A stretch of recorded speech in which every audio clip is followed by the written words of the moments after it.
We'll get started in just a moment. Danny's, I'm not sure what Danny's doing, but he's the majority of the program today, so he'll be here shortly, I'm sure. He's making coffee, I think. Well, that's an important task. Need plenty of caffeine milk. Well, I'll tell you, while Danny is making coffee, I guess, I thought he was running something off because he's got some other information for you. Let's sort of welcome some new faces to the table today. This is the Future Economy Council of the Chamber. And for those of you that haven't been here before, and I understand some of you have actually joined us on LinkedIn and maybe been following us there, the Future Economy Council was started, gosh, Danny, 2.5 years ago now? Yeah. It's been a while now to look at the problems that we have been experiencing here in this region, the job losses, the downturn in the economy, and to do a lot of brainstorming and so forth. When we first started, we were working with a futurist. His name was Rick Smyer, and had some interesting discussions there. I think part of the things that happened in the economy after 2008, and of course, you know, in the Catawba County area, it actually started around 2000 here. But to try to understand some of the things that was happening and to really understand that the rules of the game had completely changed, and some of the things that we have to do in today's world is a lot different from what we did 10 or 12 years ago. So the team has had some interesting discussions. There's been information that has went out from this group. There's been meetings that we've had with local officials about building connections. And then the latest that has occurred has been an Economic Competitiveness plan. Now that plan is not ours, but the idea came directly from this particular group and pressure from this particular group to bring some type of working document that our leaders could look at and could make decisions off of, and to maybe set some priorities moving forward. It's been sort of a long, hard struggle, and sometimes it's been sort of controversial because I guess some of our leaders looked at it and said, well, that group is trying to blame us. Well, that wasn't ever the case of blame. It was the case of looking at things and how do we need to look at them in the future. So with that being said, we've turned into a group that talks about a lot of subjects and brings a lot of value to the table here, and hopefully once it reaches this table, then it moves out into the community. One of the things that we recently had was a person that came in here that talked about agriburbia, or the green, trying to buy local and so forth. And part of that effort and working with Catawba County on that is an agricultural plan that's coming out that perhaps makes it a little bit easier for local farmers to sell their products locally, and for local restaurants to use those products. So things move out. Sometimes they don't happen as fast as we want to, but they do move out from the table here when we have discussions. So that's a good thing. I'm going to let you introduce yourself because there is a lot of new faces at the table, and why don't we start right up here? All right, I'm John Bates. I'm a retired University Business faculty. My name is Stephen Patton. I'm president of Hickory Printing Solutions. Jay Adams, Adams Commercial Real Estate Services. Alan Jackson, Jackson Group. Wayne Powell with Colorado University. Tom Shea, independent consultant. Jesse Braswell with Accounting for Profits. Steve Adams, retired businessman. Danny Hearn, Chamber. And I don't guess I introduced myself. I'm Terry Bledsoe. I'm with Catawba County. I'm Lee with Catawba County. Christina Smith, HGI Healthcare Marketing Director. Tony Stafford, P&L Profit Leadership Consulting. Catherine Rumley, Jackson Group Interactive. I'm Christy Osborne. I'm with NC State University. Tom Shell, the Hickory Hound, and it's 4 years next month. that we've been here. 4 years? Yeah. Jeff Newville with the CVCC Small Business Center. Okay. Well, first of all, thank you to the new faces here at the table, and thank you to the members for bringing those new faces to the table. One of the things that we're looking at is diversity in the group, because whenever you look at an idea, the more ways you look at it, the more powerful the solution becomes. And so we're glad to have you with us and hope that you will continue to come and be a part of the Future Economy Council. There is no requirements to join this group. You don't have to have an official invitation. You're not inducted into it. It's a group that flows. And what we ask is you come to the table with an open mind and participate in the discussions that's there and the ideas that you can bring to the table. Today's meeting is more of an update than, I guess, a discussion. The Economic Competitiveness Plan that I mentioned a while ago has been in play now for over a year, and we're getting ready to see the results of that plan. And believe it or not, we get to see the results next Wednesday, the 27th. It will be revealed then at the Chamber's annual meeting. And I would encourage you all to attend that meeting if you can, because you will get to see the final the product there.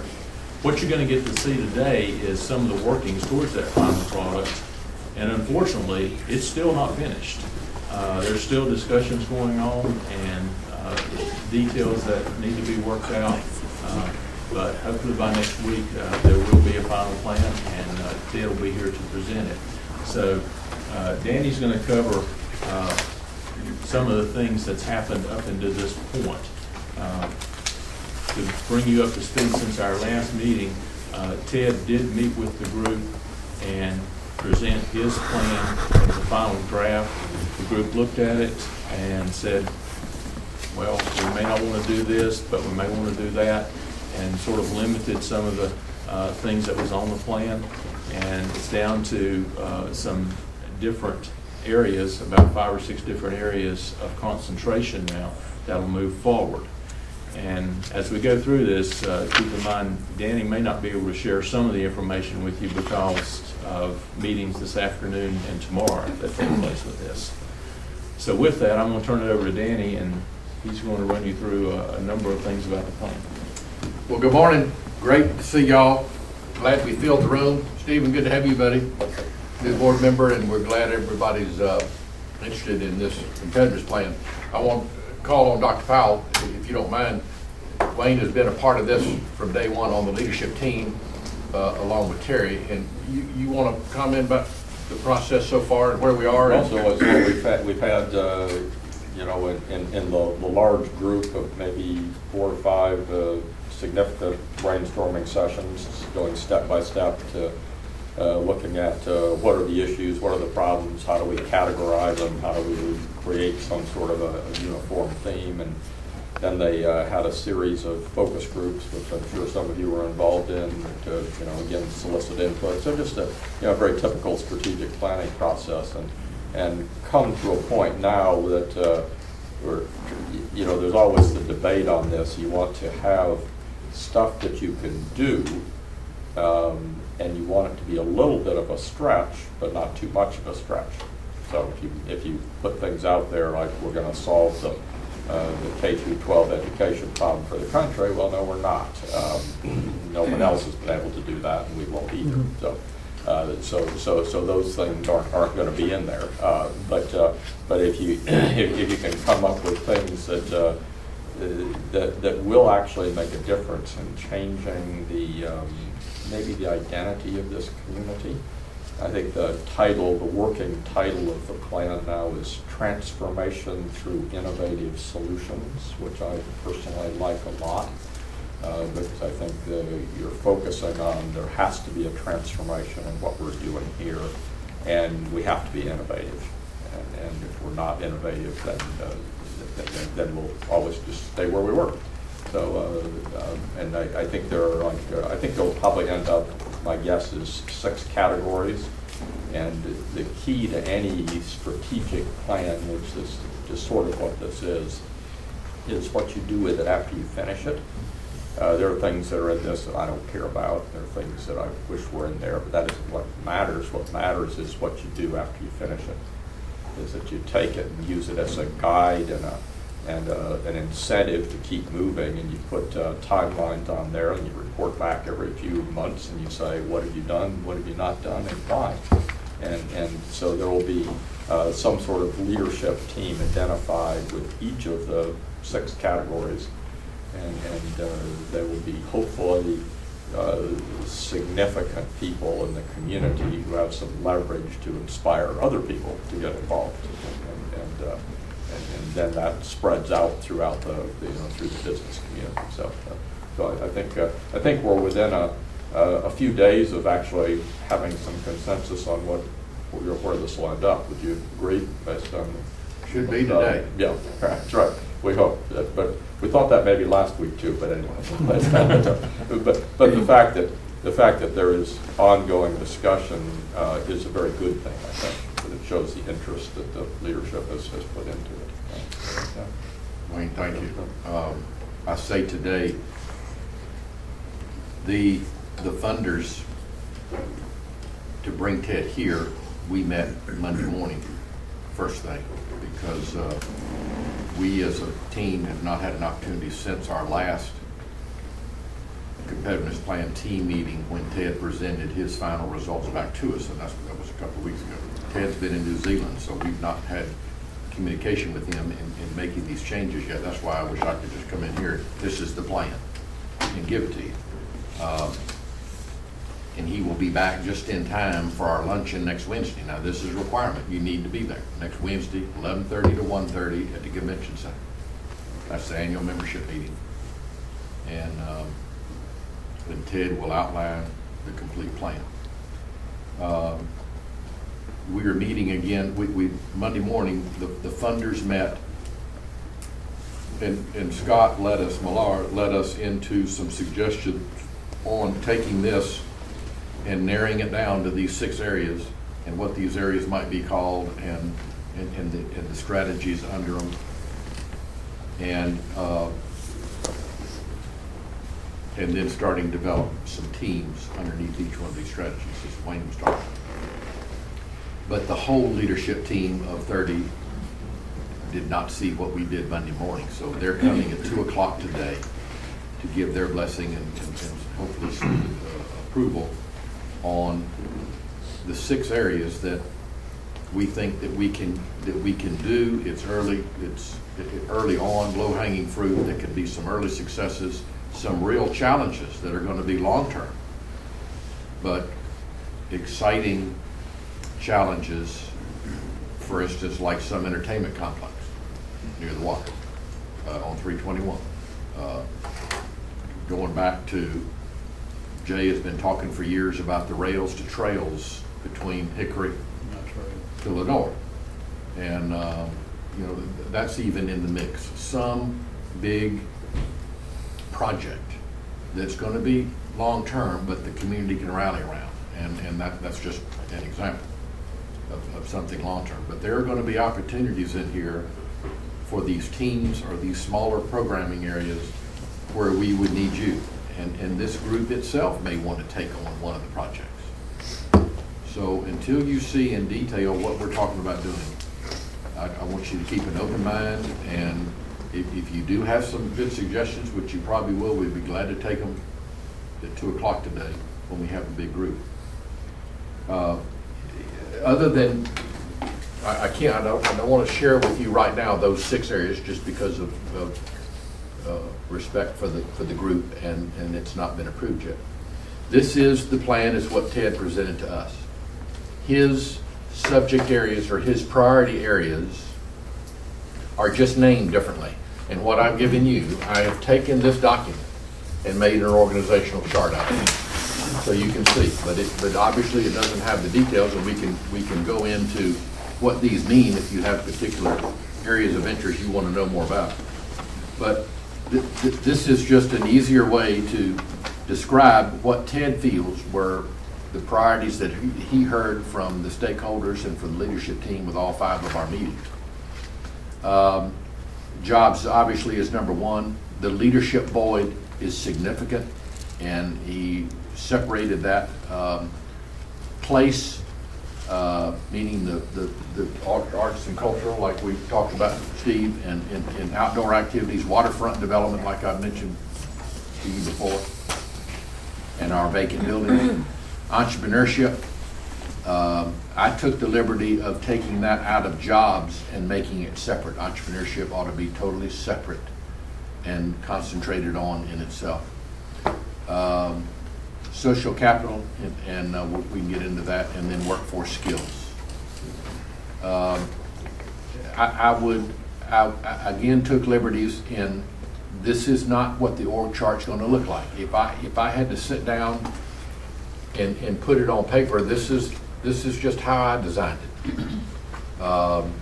Because it has up there, here are the players at the top, from local government to schools to SBTDC, of the folks that are going to be the key implementers, and those that are going to go out like us and recruiting people like you to participate. To me, there needs to be some entity at the top that we report to, that we are held accountable to. It's got to be organized differently than Foresight in 2004. Basically, in 2004, when we got the report, that was basically the end. There was no org chart, there was nothing, no implementing organization to make sure that this stuff got done and held accountable to, other than COG and the county. But there was no organizational structure. Whether it's the county at the top to at least take a leadership role in us reporting back our results, whether they will agree to that, or a separate foundation board to where it could be multiple funders, a leadership team of some kind that can also report back to the county, and obviously that foundation board could very well be the folks that or representatives from all of these areas here that I've said at the top, and any others, even from the competitiveness team that we got now, that those that may need to stay open. If it's not up there, then I would say if it was county at the top, there's got to be another leadership team put in place, a lot smaller than 30, that would probably meet quarterly, that the committees and the strategies would flow through, and that would give their direction and authority to fulfill those strategies. If there is an opportunity, I think that the group should consider someone that wakes up every day worrying about getting this thing done, and a full-time person that is the competitiveness plan manager, that keeps people on task, that helps recruit people, that manages all of these different strategies and committees, that is our PR person, marketing person. This community, for the majority, doesn't know that this has even been done. And I would have tried to get publicity about this the whole time we were doing this, but it has been under the radar, and top leadership on down. I think now is the time to engage the entire community and get them to rally around this, and someone has got to be that marketing person to help do that also. There's got to be somebody that's out on a regular basis telling the good stories that we are not doing, according to Ted, and the meetings that he's had all year. He said, Danny, I go in and you have got incredible things that are here that the community is not rallying around, it is not impressed with, or wants to talk about, or tout, or play up, and telling other people about. So the good stories need to get out. I give you a perfect example. We were at Conover's city council retreat. It was their economic development retreat. And Dave Colburn, the president of Hickory Springs, was there. Best thing they could have ever done is to bring a new CEO, president of the company, from his perspective about what he sees as someone that's been here less than a year, president of one of the biggest companies. He got 70-some company locations, and how he feels the county is and how he is trying to bring jobs here. And they announced a major purchase of another company that could bring a whole lot of jobs here. And he's even trying to bring jobs back from their operations in China back to here. And he was very proud of that news release. But that news release was sent in, and 2 weeks later, it still wasn't in the paper.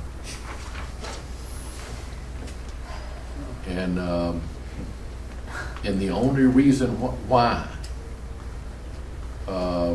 it got in there, when it did, was I couldn't get my column ready for Sunday 3 weeks later.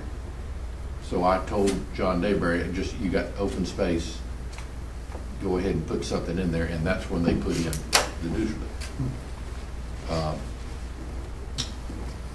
That he's very frustrated with that. So the media has got to be involved in this and to help us tell these great stories.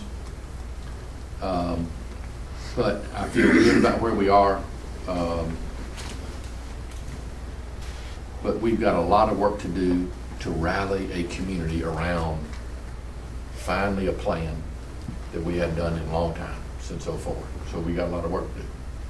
And I cannot emphasize enough what Terry said is how we got to this point, and you folks in this room got us here. And you can't forget that. This thing started 3 years ago when Dr. Henshaw called and said, let's go to St. Petersburg.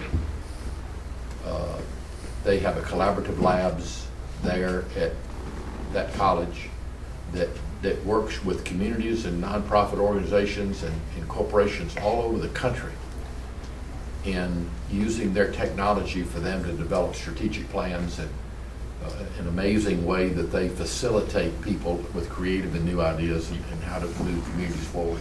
And they demonstrated it to us. So they were brought here 3 years ago. Some of you were there.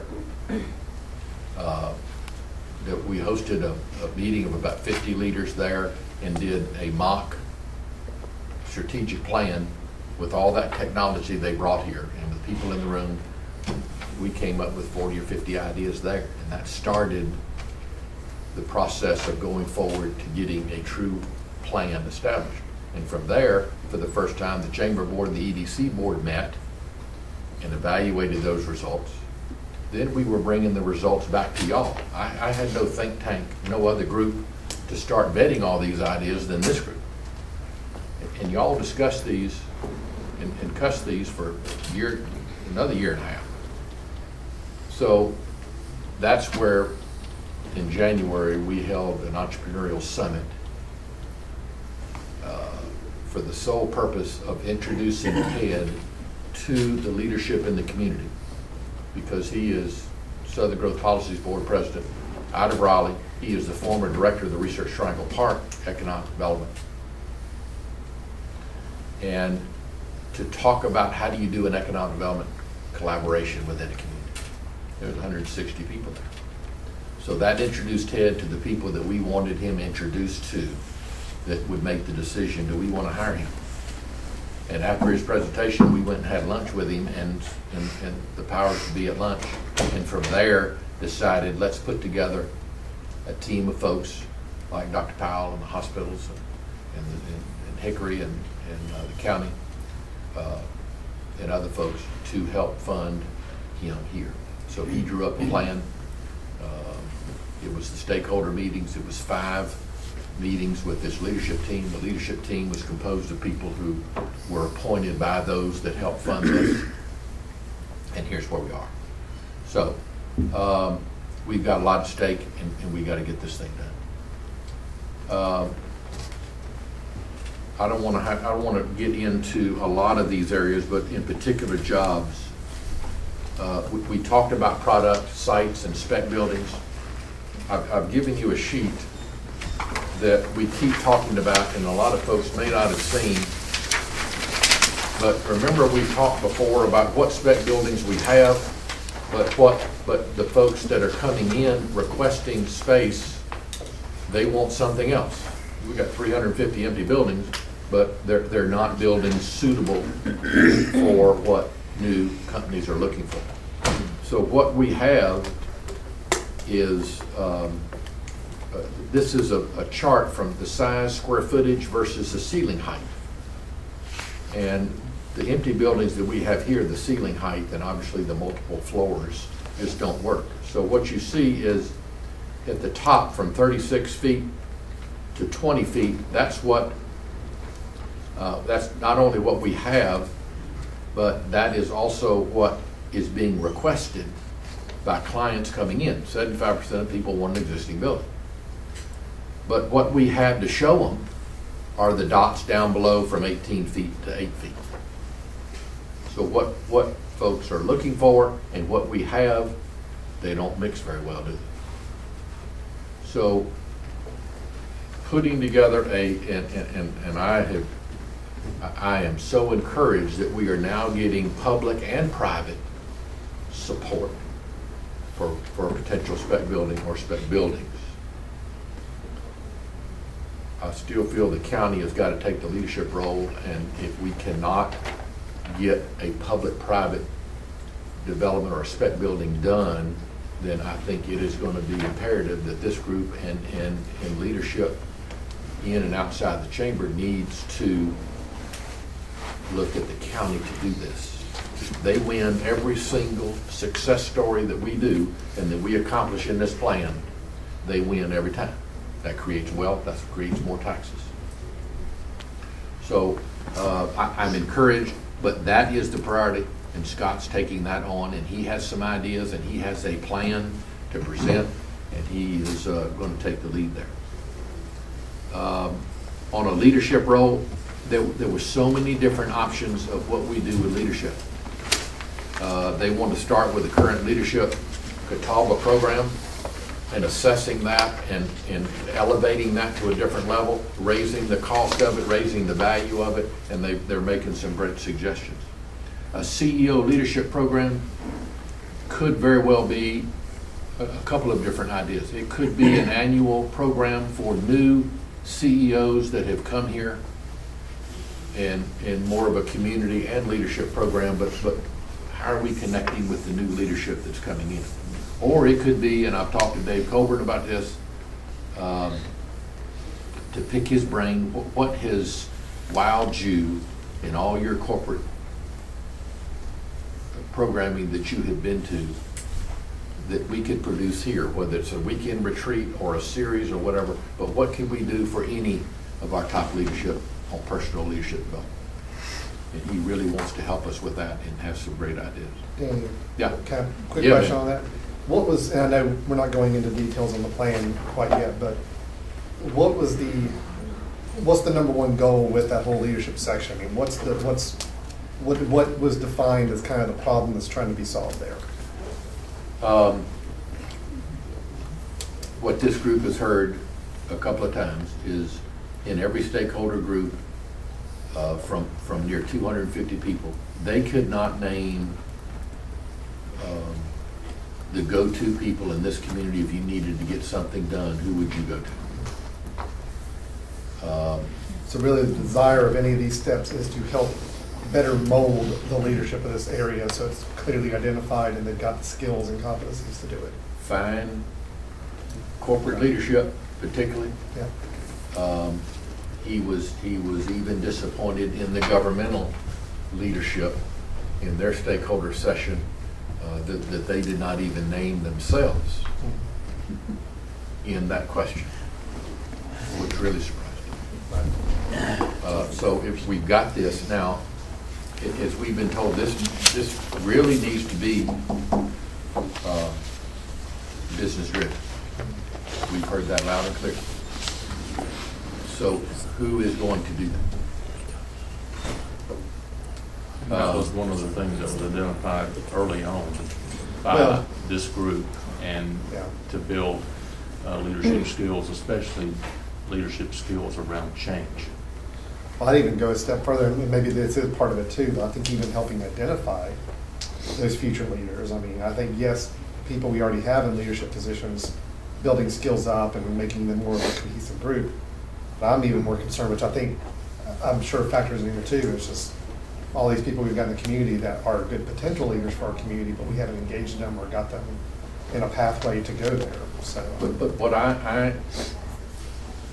I really think too, you never had anything to give them, Yeah, to rally around and to be a part of. you're right. Other than just what we do and what we come up in this room, y'all created more work for us than anything, for just your ideas. But we've never had a plan to really test the leadership in the community to go do it, since so far. There's no leadership in the community.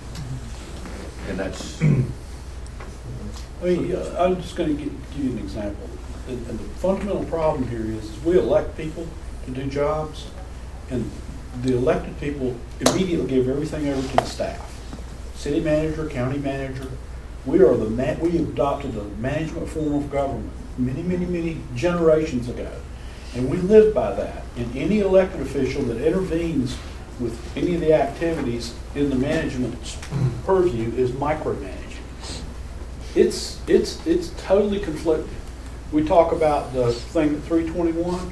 I proposed that, I don't know, 15 years ago to do a 40-acre development. One person stopped it dead in its tracks. Planning director. Not an elected official, not even the city manager, the planning director. It never got past him. And it's the barriers. It's not the leadership, it's the barriers to leadership that we need to break down. it's like not having product.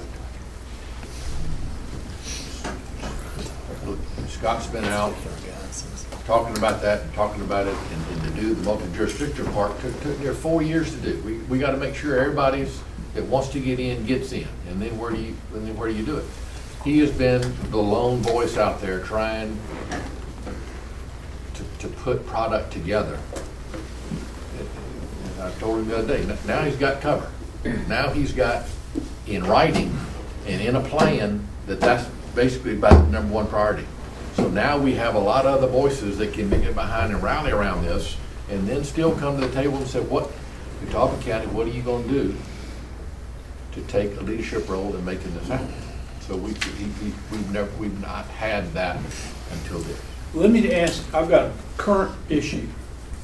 St. Stephen's Elementary School, everybody know where it is on Springs Road? It's a 19-acre site, owned or held by the Catawba County School System. The Catawba County School System got $4.4 million from Catawba County, using that as collateral, okay? And now it sits there. It's been sitting there for, I don't know, 10, 12 years now. No tax base, because it's owned by the county. An unperforming, enormous asset. I've approached, I have an idea of using the development community, letting the development community find a site for economic development or a school site or a combination of both in the county, and developing that site and exchanging it to the county for the school site.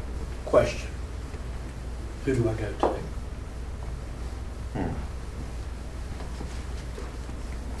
I don't know the answer to it. Well, you got to put it in the mix with Scott. I've already talked to Scott. Scott and I, we've talked about this, and there's no clear pathway as to how to do that. That's how, and that's the frustration. It's a complicated, tough thing to do and orchestrate. I'm not going to do it. I work on commissions. I'm not going to do it without some kind of an agreement with somebody. Who? The school board, or the county? Elected officials or staff? Who? And there it sits. And you can't force that issue by putting it in the media, because the media There's no won't. media. Yeah, you can't. You can't do it. I mean, see, if it was like, even you talk about professional sports and something doesn't get done, then you go to the media and the media airs it, and all of a sudden the embarrassment pushes forward through these barriers. Well, one of the things that's a piece in this plan is to try to bring a lot of those different agencies that you're having to deal with together. Now, whether that makes it Well, let me one ask of you the that. top Who's got priorities. fat in the fire? I mean, who has something in the game who would benefit from taking some action on this idea? Well, there's a whole bunch of people. The county, Oh, yeah. the city, both of them, Scott, the development community. So why doesn't anybody move? Why can't we get a clear answer? Because there's no leadership, there's no person or even a few people that you can go to and talk to them about this and develop some sense of urgency to orchestrate movement on the matter. It's the way it is. Because everybody's handing it off or saying that's a staff issue or something. As long as we let innovation be the responsibility of administrators, we're toast. Yeah, the environment you described is one that entrenches status quo. Yeah, that's right. No risk. I still get my paycheck. Why take a risk? Right. Well, you go to people and they tell you why you can't, Yeah, why something won't work, why you can't do it. Right. Instead, if you go to it and say, how can we make this happen? And I'll tell you something, and the comparison I make is Cabarrus County. Cabarrus County in the past has been very innovative, very quick to respond to things and all that, but a couple of people have retired from positions, and it's changing rapidly because a couple of people who made things happen have retired. And that's what it boils down to, a couple of people. Well, I go back to business leadership. It's got to come. But what you were speaking of, that top entity that everybody reports to, is going to have to be an organization of accountability. And if you don't perform, then we get you out of your position. Should that be a government entity up there? Should that be what the entity should be? Well, government will block whatever entity's there if it's not government. I mean, if it's, you know what I'm saying? That's what I'm telling you, that you can have ideas and then you'll run into one bureaucrat that will stop you dead in your tracks and you can't go around them. And you just, it's too much effort. Well, let's just say we used to not be able to do that. We got to have an attitude that's continues to be unacceptable. We got to change it. I mean, it's more than obvious, but you need that, and I'm just pulling a name out, but like the Donald Trump guy who just goes out there and says, we're going to make this happen, and you're not going to get in the way. And do we have that person in this community?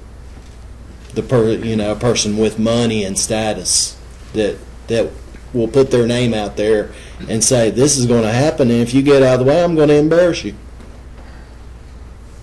You know, I've been thinking about this. In the last 2 decades, we've had this tremendous concentration of wealth.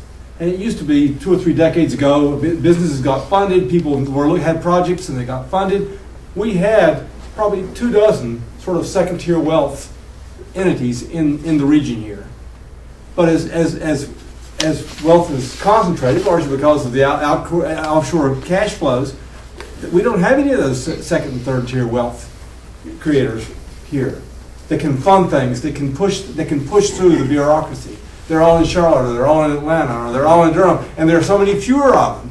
So instead of having more people that can kind of push through bureaucracies, we have this concentration, and they're mostly in metropolitan areas. And that's a fact. I don't know how we deal with it. What I'm saying is, our middle class has basically kind of disappeared, particularly at the top. And in Catawba County, that top of the middle class is us. And if we don't have any of that top of the middle class, we don't exist economically. And I think one of the trends of the last 20 or 30 years has been we don't exist economically because we don't have people at that second and third level of wealth that can push through the bureaucracies, that can identify ideas and funding. And I don't know the solution to that, but I think it's a problem across the nation, particularly for smaller towns and regions like ours. Well, lastly, under leadership, there is he's even mentioned in here, continue to expand programs such as TEDx. They provide leaders with content interchanges about new issues.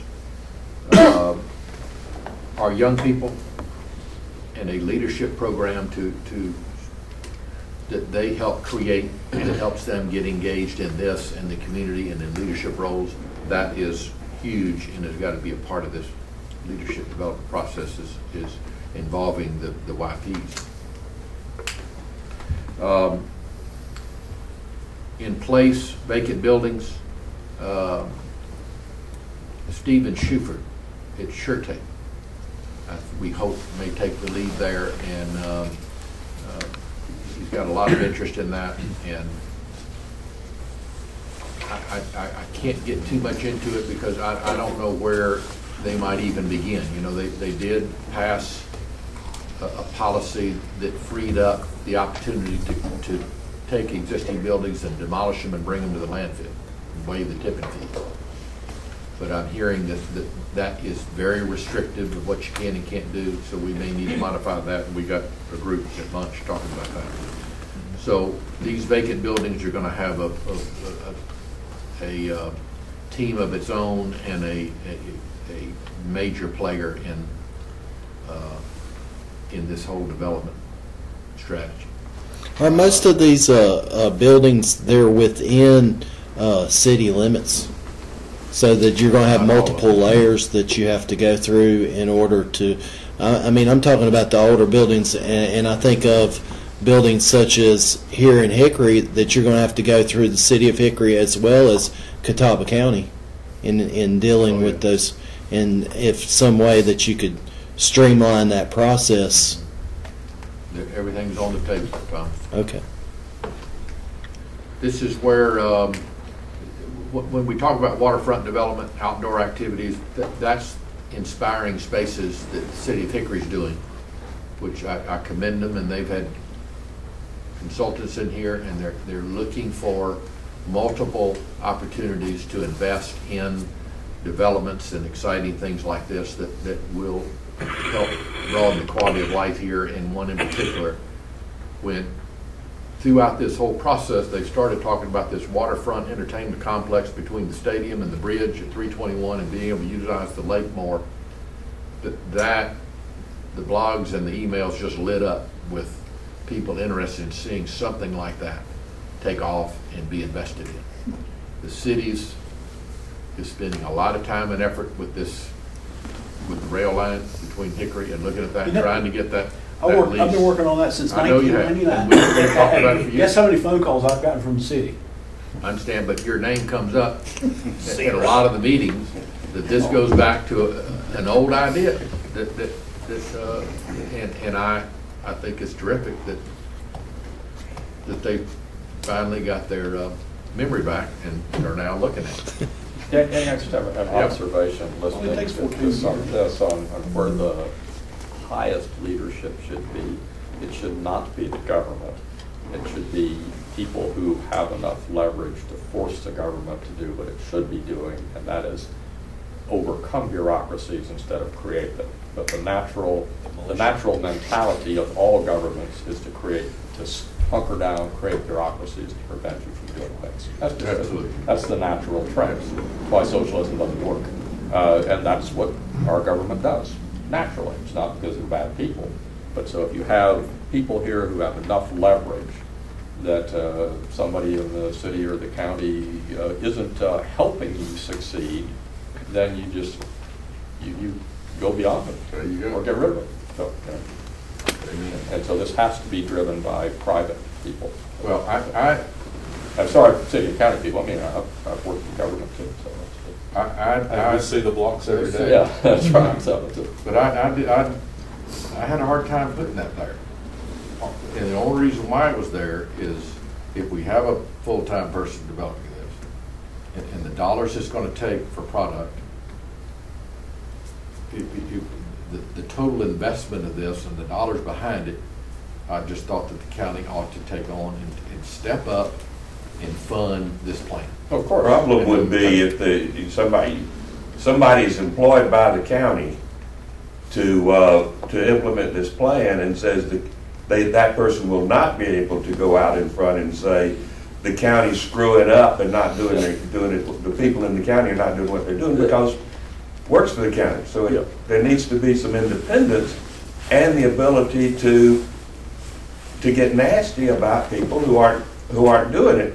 And that means that you've got to be a very non-political, impolitical, anti-political agent that is willing to take that kind of flack of doing it. And it's sort of like this. I was remembering an old expression where I used to be. The only way we're going to get anything done is to have about 3 big funerals. What we need to do is find the 3 or 4 people who have enough power to be the ones that we would be talking about, only we want them to be the ones that are acting instead of holding things up. Put the militia at the top of that list. Well, that's why I put what Wayne's talking about. That's why I put the other thing on the other side. That's certainly more preferable and is not government. So I totally agree. That's a wonderful point.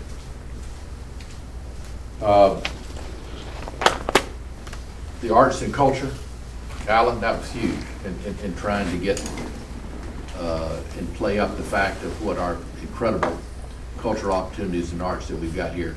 They wanted our young folks to look at our outdoor activities and put together a marketing piece of all the different things that we can do here and let them take the lead in what turns them on about things that we've got or what we might need. Under entrepreneurship, they want us to continue to monitor the business community and feedback from them on their business competitiveness success here and what we need to be doing more for business. They want us to do a very comprehensive business services directory of when you come into town, where do you go first, who are the resources, because they go here, they go to Jeff, they go. The other thing is that when you go to get a permit, they need to have this directory. They need to know where to send people, whether it's an inspection or wherever they go to start a business. So they want a complete business services directory done. The recommendation too was that local government fund a small business developer like Scott that can walk small business through the process of permitting, licensing, and inspections, and help any company that comes in of small business size to get up and running. And then the business services training was going to local governments, planning departments, making sure they know to go through this particular ombudsman or whatever entity it is, or the different entities, to get these people up and running in business, even the commercial loan officers at the banks, so that we all understand and know when you want to start a business, where do you go and get help. I added the new Innovation Fund America project that was awarded to CVCC as one of 3 community colleges in the country to get this designation as a project site. This looks like it could be near $1 million in startup monies of grants to high growth companies from $25,000 to $100,000. And how many times we have access to capital issues and conversations about how we get people in business. So now this Kauffman Foundation dollars of investment here will be for entrepreneurial mentors and for access to, and for startup monies for these companies. And once you got that in place, where are you going to put them? And they want to make sure that we bring the I don't want to say incubator, but we bring the opportunity that if they're here, that we also house them somewhere. And you can fill in the blanks, Jeff, but the Kauffman folks will be here in March to explain more about what this means and what the opportunities are, and then we'll probably go up there. But that's all we know right now. It's been modeled after a program in Lorain Community College in Ohio, where they've been doing it for a few years very successfully. And the Kauffman folks will be down here, I think actually the end of next week, talking with Dr. and Johnson before, and there's probably a little time frame in terms of when it'll get up and running, but I think that'll be the general model that you laid out in terms of it'll be focused on higher growth companies, companies that can add jobs to the community. And I think the way Lorraine does it, they've got two funds, one that's a $25,000 fund, one that's a $100,000 loans as well. So it might be tweaked, but it will probably be similar to that. The other point, Danny, I'll say you mentioned the need for someone to walk people through the license and permits. That's between the SBTDC and the Small Business Center. We've got resources that exist that might not be that well known. So I would just hope that as the group goes through this, they don't feel the need to throw another entity at that problem. It might be more an issue of making sure that people are getting funneled to the existing resources and making sure that they're better known for what they're doing. I totally agree. I think we've got what they're looking for. We just need better education within the community itself is where to go. Jeff, does the Lorraine Group use the SBA leverage? I know after the presentation where Kansas City was describing that they took city funds, put it in a kitty for lending like $25,000 and $100,000 to small businesses, and they put together a small business development corporation, and the SBA took their pile of money and multiplied it by 10. I'm not aware that they're using the SBA, but it's possible that they are. My understanding is that Lorraine had to raise some private funds that were matched by Kaufman, which I assume that they'll be looking for CBCC to do as well. Well, don't overlook this idea that the SBA may be able to multiply that by 10, and I have contacts in Kansas City as to how they did it. True. Social capital is nothing but implementation of the plan. And he is recommending that an innovation transformation effort be designed to engage a broad group of leaders and citizens in the implementation of this plan. Workforce, I'm real proud of what Alan's doing in producing our new manufacturing video series, Hot Job videos, of the hardest to fill jobs in manufacturing in Catawba County. And we had a room full of HR people in here telling us what those jobs were. And they will be producing a manufacturing video about Catawba County and its diversity, along with some maybe some 90-second hot job videos, kind of hip and young, towards young people around the jobs that our HR folks told us about. You want to say anything else on that? Well, we're in the process right now of identifying what the first round of jobs are going to be to profile.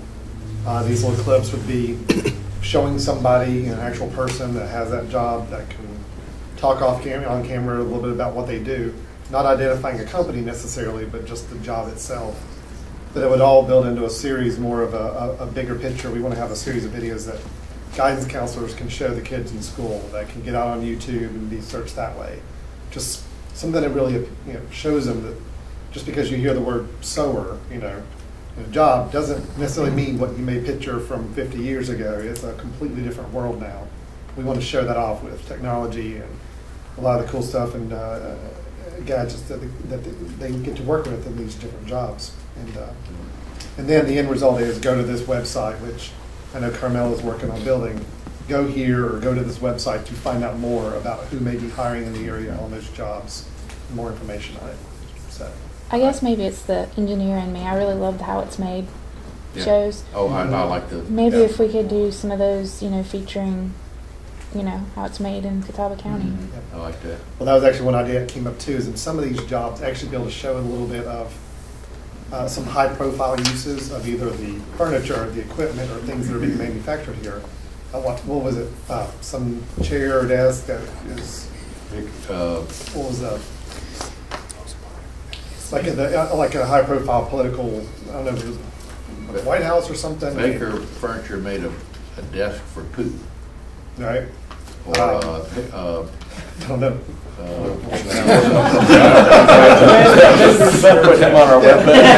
may not hit the kids like we'd like it, but we can. They don't know. Example if one of the chairs on, and just the type of thing on a Oprah Winfrey show, it was made in Hickory type of thing. That's the kind of thing you showcase and say, look, stuff being made here in these jobs are reaching all these aspects of maybe pop culture or celebrities, or that's the kind of thing, you know, young people hear that. And that's one of the things I said at the last meeting is I remember on The Price is Right, all the furniture that used to come from Hickory. You know, and if you could point to that and... Yeah, I think that's the intent with it. Do you have any problem with access to places? I mean, like I used to work at what was then Secord out Corning. I don't know if they let you videotape a buffer tube flying. We're working with that right now. Right now, there again, we're not. We've had to work in a lot of manufacturing areas where either we blur out certain technology or just focus on certain things. Sure. But right now, we're in the process of just waiting to get some that final list of here's the 5 jobs we're going to profile first and put those together. You've got that from our meeting. Yes and no. Yeah, we're still working with Carmela to find out exactly the direction on those for sure. So. We can't forget school guidance counselors, administrators, teachers, and their involvement in education about obviously free enterprise and what opportunities we've got. Internships, we're not really zeroing in on high school, but higher ed. No matter where they're going to college, to come back here and do internships with companies, because we've got from Sarstedt to SureTake, they have incredible internship programs, apprenticeship programs they're doing, and to expand that base. Hey, Danny, has spent a little time in Nashville, and one of the things that we did in the business I worked there was we had the guidance counselors and some of the teachers do a week or 2 weeks in the business to learn That's about exactly what it is. This is okay. I'd like to find out about that. This is a week-long teacher internship with a company of their interest, and they spend a week in the summer there, and that was just terrific. And yeah, who's going to be in charge of technology to promote this? Is there a group? And the reason I'm bringing this up is over a year ago I put together a prototype of a portal that basically was built looking at other organizations around the state of North Carolina, what they did to educate potential businesses coming into those communities, what resources were available, went right down, you know. And it was amazing, and I got it. And my point is that I'm glad to hear this, but you know there needs to be an umbrella, you know, communication device. It needs to be public-private. But a lot of legwork's been done. So, I mean, it's there to be used, and I'd love to see something like that get going. Well, who have you shared that with? Everybody in here? With the team. This has been quite a while back. It was December a year ago. Yeah. But now it's got a lot more relevancy now. But that's where we need to plug you in to that. That's fine. Because it is an amazing start of resources for business. I want to offer up a challenge. The railroad idea that we've mentioned in here is something that I came up with in 1999 and worked with John Tippett and others at the COG, and we've developed over the years a pretty comprehensive idea. I understand now that the city of Hickory is looking at waterfront, some kind of development. They have not mentioned this to me at all, which does couple into the railroad. It also couples into the problems that are faced right now with improving Highway 321, because the railroad crossing 321 is a huge barrier to that project. What I'm going to offer you this is anybody in here who would be interested in me bringing you up to speed on what that railroad idea was or is and the problems that it faces, and sit down and brainstorm from our point of view how waterfront development could occur on Lake Hickory at 321 and the issues that it faces. Anybody who would like to do that, see me after this meeting. We'll talk about it, and I will copy you on what is called Mega Plan. That was the original railroad plan, and you can read the documents, about 11 pages of ideas. And then I'm going to leave from here. I'm going to go over to COG. I've already talked to John Marshall about creating some maps of that area so that we can have a discussion about it. Anybody who would like to do that, I'm offering the opportunity. And we will do that as a chamber activity, informally, so that if the city should ever decide to inquire as to what we're doing on it, we'll be ready for it. And now you get plugged in. It'll be an example. It'll be an exercise.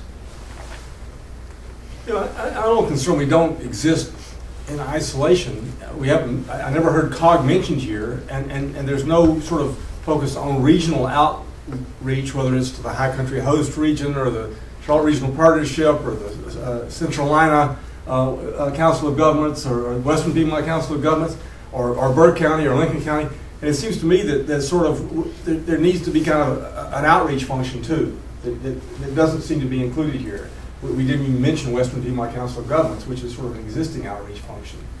I think it is included. Danny mentioned the social capital, and he also mentioned that was this plan. But if you read in the social capital, it talks about all of these efforts. In fact, there's even a diagram of eras going in all different directions. For regional cooperation. Well, not necessarily going in all different directions for regional cooperation, but all of these entities that are working on something, but they may not all be working in tandem with each other and all going in the same direction. And I think that's where the social capital comes in, realizing that this is not one group that can pull this off, and it needs to be an effort that's concentrated, everybody moving in the same direction, same types of goals and so forth to try to accomplish this. It's sort of like Jay's example of the old St. Stephen's property. You got so many people going in so many different directions. Everybody needs to be focused on the goal that needs to be developed. That's the simple goal. That's all it needs. And it needs to be leveraged as strongly as possible into other development. That's what I'm suggesting. Right. So you've got one group over here that's trying to get money out of it because they're trying to recoup an investment and it's impossible to do it that way. Yeah. And so you've got to convince that group that they need to be moving, and you've got other groups that are holding up, like maybe planning departments and so forth. They all need to be singing the same song, that we need to develop this. But that goes back to the binder or connector that we talked about when we had Rick Smyer here and the creative molecular economy type deal. And because when you have all these people going about doing things their own way and they don't have a clue about what one another are doing, then they're cutting each other off from potential development. I mean, there has to be a source where all this can be funneled through, and the left hand has a clue about what the right hand is doing. And in listening to all of this, for years, I mean, into the fourth year that we're talking about it, that seems to be a huge problem that we have. It's like, and egos get involved in all of that. Well, there's so many different things that get involved. And one of the things that we're going to be talking about as we move through this plan is what is the role of this committee. And perhaps the role of this committee is to bring resources like Jay just mentioned about the rail system and bring it out and say, these are the ideas, and to share those ideas with these particular groups. There's no use for them to start from ground zero. No, that's right, but that's what they're doing. Well, did you not meet with the consultant? Did you meet with the Inspiring Spaces consultant? Oh yeah, we had we went to the. But when you talk about the rail entity, you can talk about the problem. But when the road that goes across there up to the Crawdad Stadium, where they completely Clement Boulevard completely misengineered, is completely negatively affecting that rail project. And when they go to build this park entity, are they going to cut off the rail project? Yeah, they will. Based on what I'm hearing, yes. I thought they were looking at no rail, but just making that the right of way with the trails and bike. Right. That's stupid. Just put it bluntly. See, the idea is to connect the communities to the rail. And if you cut off parts of the rail, then you cut off possibilities of development. I mean, when you're talking about light rail and things such as you see, whether you agree with it or not, the conversation needs to take place because, you know, of the energy issues and the costs of transportation going forward. You know, we're going to cut off the development of the upper parts going into Caldwell County, and then that gets back into what we've talked about before of Hickory. You know, and I understand this is the Catawba County Chamber of Commerce. This isn't the Hickory Chamber of Commerce, but Hickory is the hub community of this area, whether people like it or not. I don't really care. You know, and Hickory is in 4 different counties, and so you're going to have to connect these 4 counties where they'll talk together before we can develop Hickory. If they're talking about cutting off the rail, then that's why I was not involved. That's exactly why I was not involved, because they don't want to hear me talk about keeping the rail. But see, this is the way it works. This is the way it works. If they have an idea and they know somebody might oppose that idea, they'll keep you clear of it because they want to shepherd this thing in the direction they see it. They don't want to have open The end discussion. justifies the means. Yeah, they don't want to have open discussion. I hate the word they. Who's they? Well, all right, you tell me who is working on the waterfront development at Lake Hickory. I just learned about it a couple of days ago through conversation. I don't know. I would say Andrea Surratt. She's head of Inspiring Places, so we can start with Andrea and whoever her team is. But my point here is there is a great reluctance to engage in discussion, particularly heated discussion. But the rail needs to be, and I mean, let me just tell you, the problems you would face in closing that rail are simply amazing. Once you close it, you never get it back. Never. But the people who most don't want that closed, it seems to me, is the Caldwell County, the Lenore Chamber of Commerce, because that's their pipeline for commerce. Oh, but that's not the case, though. I mean, the person who's going to resist it most is Don McGrady. He's got a lease on the rail until 2094. But wouldn't the Caldwell Chamber say, no, we don't want that rail closed? Probably they don't care. I mean, there's a lot of things to discuss there. But here's the point. Here, I'm making the offer to you. I can brief you on all the issues that I know about. There are other issues that probably have emerged over time, and we can just have some fun with it. It is a very interesting property. Have you talked to the Caldwell Chamber about it? Oh, not in several years, but yes, I can brief you on that. But here's the point: it changes over time. Everything changes over time. But the reason why 321's improvements are not moving more quickly is because of the railroad. Now, the railroad is a property. It is owned by Caldwell County. It extends all the way to the main line at 4th Street near the Elks Club. Okay? Caldwell County owns it. And Hickory hasn't had a great deal of interest in it because they only have the portion that crosses the county line at 321 to the main line, which is kind of short-sighted because even though Caldwell County has most of the rail line, we've got the connection to the main line. We've got the interchange, if you think in those kind of terms. But I've never been able to engage in the only time I had a real conversation about it was with Gary McGee and Keith Staley and Chuck Hansen, and Gary McGee lit up, but he was gone within weeks. Gary McGee saw it. He saw it. And I hear those trains moving all the time up and down that track. I can hear them from my home. And it's not serving Catawba County, it's serving Caldwell County. Well, the thing is, you got to think about it as something other than a railroad. I'm just telling you, it's a lot more complicated than a train. Oh, I know. Yeah. We'll talk to Jay if you want to hear more. Maybe we can do it here. Maybe we can invite the city to come talk about the Inspiring Spaces project itself. Other questions, recommendations?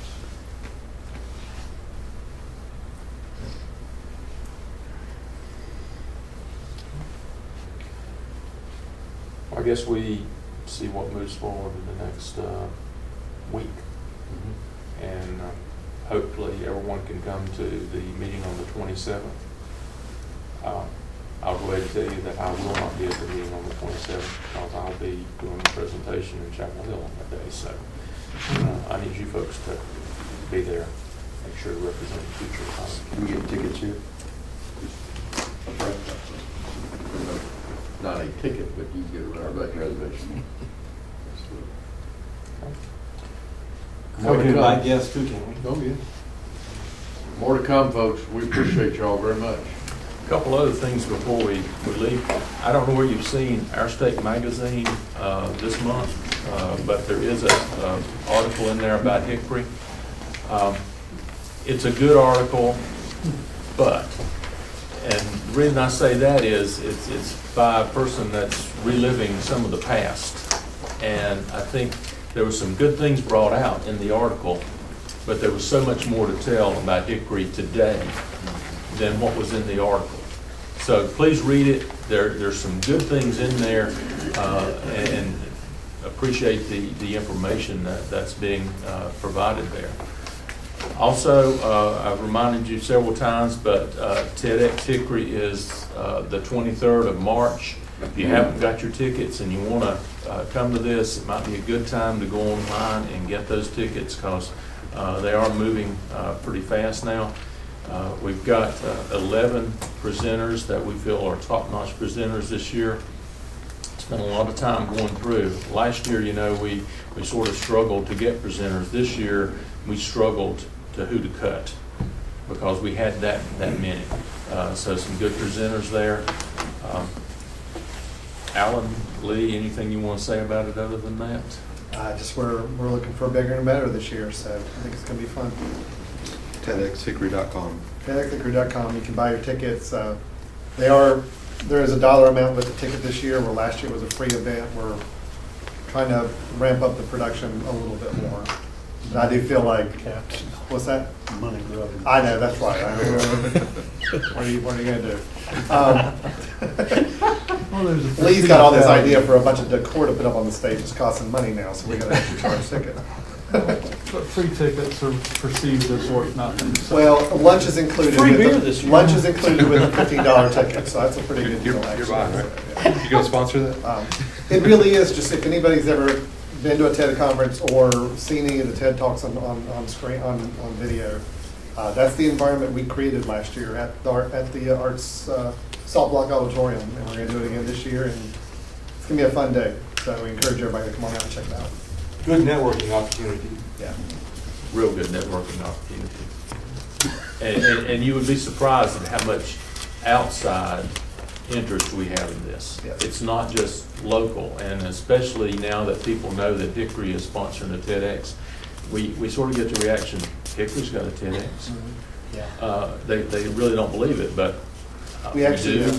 The YouTube videos we posted from last year's talks, I think there's been 15,000 downloads or watches of those. So, I mean, people up on stage, we're getting them international exposure here too. Well, the stage is perfect.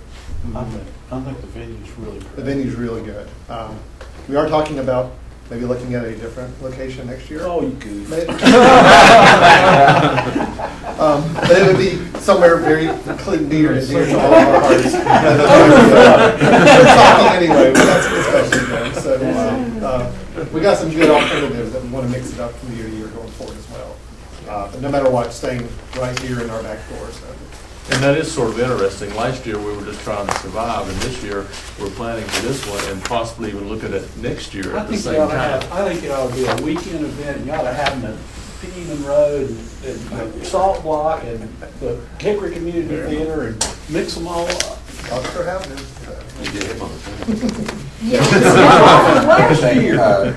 The Charlotte Venture Group is holding their Edison look-alike again this year. Oh, good. And anybody's got any startups or whatever that would like to get into it, the applications are due by March the 1st. It's all done online through the Kaufman Foundation. Good deal, $25,000 first prize, and all the other stuff around it.